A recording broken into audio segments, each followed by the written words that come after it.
문재인 정권을 포함해서 앞선 정권에서 했던 그 민정수석실을 중심으로 한 인사 검증 시스템, 인사 추천 시스템, 이것을 윤석열 대통령이 이거 다 폐지하고 법무부에서 인사 검증을 하도록 하겠다라는 게 대선 공약이었는데, 윤석열 대통령 진짜 공약 잘 지켜요, 그죠? 대통령 집무실로 옮기겠다, 뭐 59조 뭐 추경 편성하겠다, 뭐 그다음에 이번에는 민정수석실 없애겠다. 그걸 없애고 이제 인사검증, 고위공직자, 대통령이 임명하는 고위공직자 인사검증을 어떻게 하겠다. 이제 이런 건데요. 매우 복잡하게 얘기가 있으니까 여러분 제가 그냥 요점만 딱 말씀을 드리겠습니다. 요점 세 가지만 기억하시면 됩니다. 총리가 됐든 뭐 법무장관이 됐든 뭐 보건복지부 장관이 됐든 행안부 장관이 됐든 첫 번째, 추천하는 사람이 있어야 됩니다. 추천. 인사추천위원회. 추천을 하면은 가령 뭐 3배수 4배수 가령 문화체육관광부 장관 후보자 3명 혹은 4명 일단 추천을 하게 되지 않습니까? 그 다음 단계가 뭐냐? 검증. 그 사람의 재산, 뭐 그다음에 집이 몇 채인지, 도대체 음주운전 전력이 있는지, 누구하고 싸우다가 경찰서 불려간 적은 없는지, 뭐 금융 관련 스캔들에 엮인 적은 주로 이제 도덕성 검증을 하는 겁니다. 자녀들이 뭐 혹시 아빠 찬스를 쓴 적은 없는지, 그 원래 200여 가지 검증하는 설문이 있어서 일단 자기 자신이 응답하도록 되어 있는데요. 그거 백날 해봤자 막상 인사청문회 열리면 또 뭐 20년 전, 30년 전 뭐 다운계약서 쓴 거, 뭐 위장 전입한 거, 뭐 음주운전 7가지, 8가지 그 커다란 거 있지 않습니까? 그것 말고도 200가지가 넘는 항목에 대해서 대답을 하게 돼 있습니다. 농사를 짓지 않는 전답이 혹시 시골에 있는 건지, 나중에 들키면은 문중에서 상속을 받았는데 그렇지 않아도 곧 팔려고 하고 있는데 안 팔려서 갖고 있었습니다. 이런 식으로 이제 발뺌을 하기는 하는데 그런 거에 다 포함해서, 그래서 이제 검증이 있는 겁니다. 검증. 아무튼 그런 걸 다 포함해서 검증. 그 다음에 임명을 하는 것이죠. 그래서 사실은 대통령이 그렇게 지명을 하기까지, 거기까지 해도 또 국회 인사청문회가 기다리고 있는 겁니다. 아무튼 그래서 국회의 인사청문회에서 그동안 몰랐던 뭐 여러 가지 스캔들이나 그 사람의 어두운 과거가 드러나게 하는 이보다는 그 앞에 좀 더 철저한 그 검증과 추천을 하자. 그래서 대통령실에서 추천을 하자. 대통령실에 인사기획관, 그다음에 인사비서관 두 사람이 있습니다. 인사기획관 복두규, 인사비서관 이원목. 이제 이 사람들이 주로 추천을 하는 겁니다. 인사 추천. 그러면 이 추천된 장관 후보자가 됐다고 해봅시다. 이 추천된 사람들을 바로 법무부로 넘기는 겁니다. 법무부 장관 앞으로. 그러면 그 추천된 인사를 법무부 장관이 받아서 그것을 이번에 신설되는 인사정보관리단 을 새로 만든다는 거죠. 정부조직법 이런 걸 다 바꿔서 이제 인사정보관리단, 단장이 있겠죠. 물론 관리단 하니까 단장이 있어야죠. 그래서 20명으로 되는 인사정보관리단을 신설을 해서 거기서 이제 그 대통령실로부터 추천받은 3명, 4명의 그 후보들을 철저하게 검증을 한다. 이렇게 돼 있습니다. 그래서 검증을 다 마친 다음에 이 사람은 곤란하다, 뭐 이 사람은 적격이다, 뭐 이런 의견을 첨부를 해서 그것을 다시 대통령실로 넘깁니다. 그러면 대통령실에서 이번에는 공직기강 비서관, 이 사람이 2차 검증을 합니다.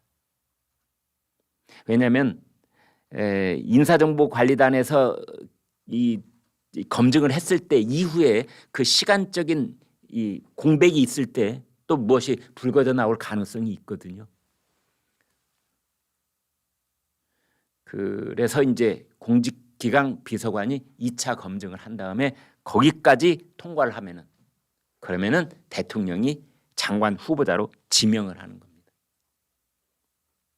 다시 한번 요약해 드리면은 대통령실에서의 추천, 뭐 인사기획관, 비서관, 뭐 공직기관 비서관 이렇게 복잡한 용어들은 다 뒤로 빼버리고 간단하게 대통령실에서 추천, 법무부에서 검증, 대통령실에서 2차 검증, 그리고 대통령 지명, 이렇게 요약을 하시면 되겠습니다.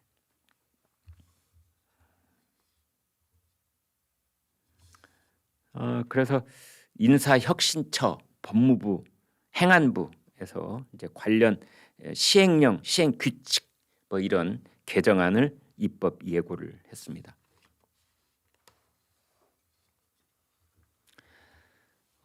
그래서 이제 이렇게 되면은 그 동안에는 청와대 민정수석실에 있었던 검증 기능을 법무부로 다 이제 넘겨오게 되면, 그렇잖아도 한동훈 법무장관에 대해서 이제 시비를 거리만 있으면 시비를 붙고 싶었던 야당으로서는 이게 딱 시비거리가 되는 겁니다. 야, 한동훈에게 모든 이 정부의 권력이 다 집중이 되는구나. 윤석열 대통령, 한동훈 소통령, 이런 말이 당연히 나옵니다. 뭐 이거 예상 다 했을 겁니다. 윤석열 대통령도 한동훈 법무장관도 다 예상했을 겁니다. 예상 안에 들어있는 반응입니다. 예상 밖의 반응이 아니라. 그리고 이제 이게 정부 조직법을 법을 바꿔야지 시행령만 바꿔서 될 일이 아니다. 또 이렇게 이제 시비를 붙고 있는데, 대통령실에서는 아니다. 시행령만 바꿔도 얼마든지 인사검증은 법무부에서 할 수 있다. 이렇게 의견이 좀 맞서 있기는 합니다.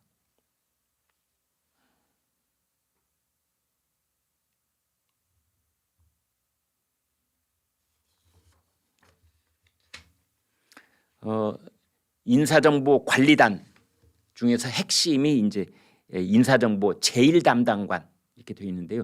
인사정보 제1담당관, 인사정보 제2담당관 이렇게 되어 있습니다. 그래서 제2담당관은 그 사람의 어떤 재정 상태, 경제, 금융 이런 쪽을 들여다보고, 그다음에 인사정보 제1담당관은 그 재산과 금융을 제외한 나머지 전부를 이제 검증하는 게 인사정보 제1담당관인데, 이동균 서울 남부지검 형사 3부장이 내정이 돼 있다고 합니다.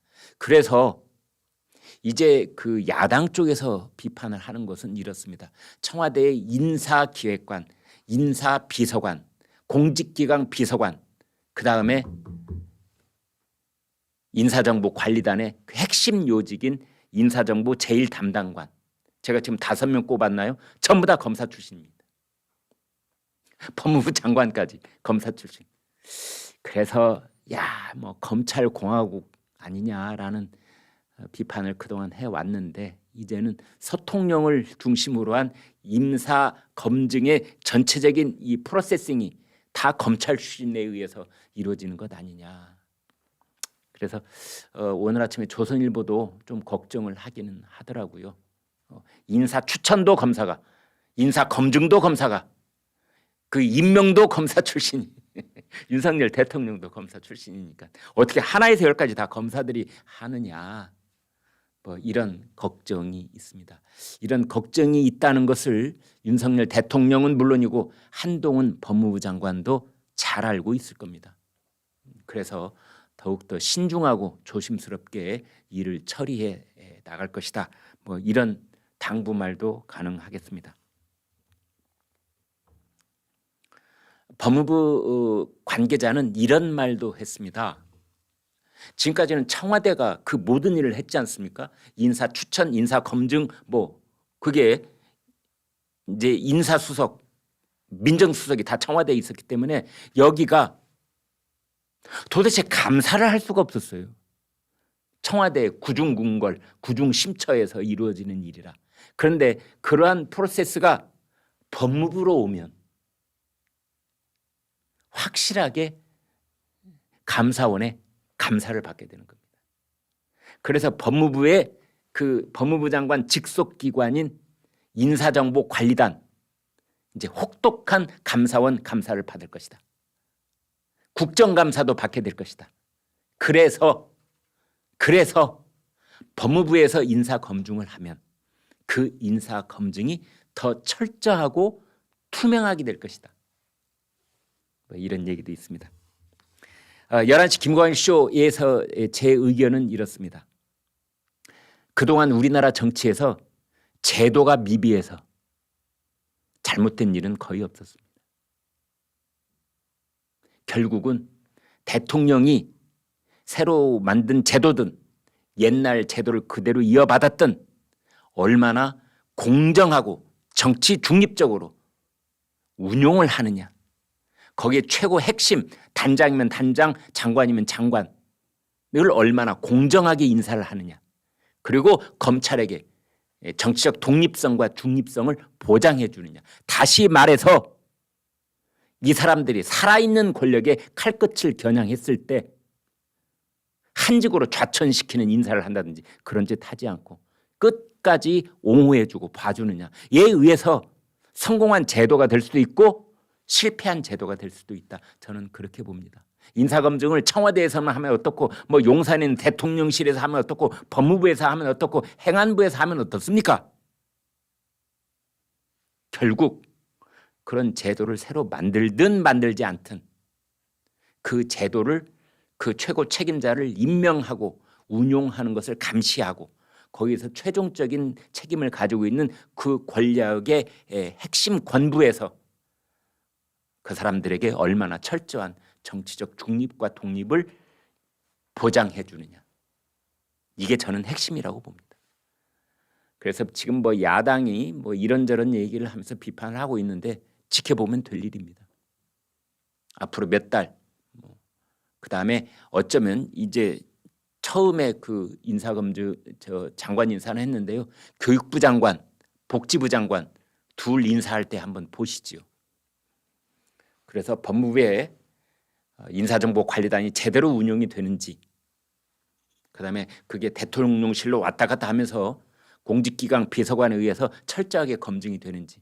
그래서 이제 6월 1일 지방선거 끝나고 이제 윤석열 대통령이 교육부 장관, 보건복지부 장관 둘 지명할 거 아닙니까? 그때 국회 청문회에서 정말 파도 미담만 나오는, 또는 정말 실력과 도덕성을 겸비한 이제 그런 장관 후보자를 보게 되는 건지 같이 한번 보시죠. 뭐.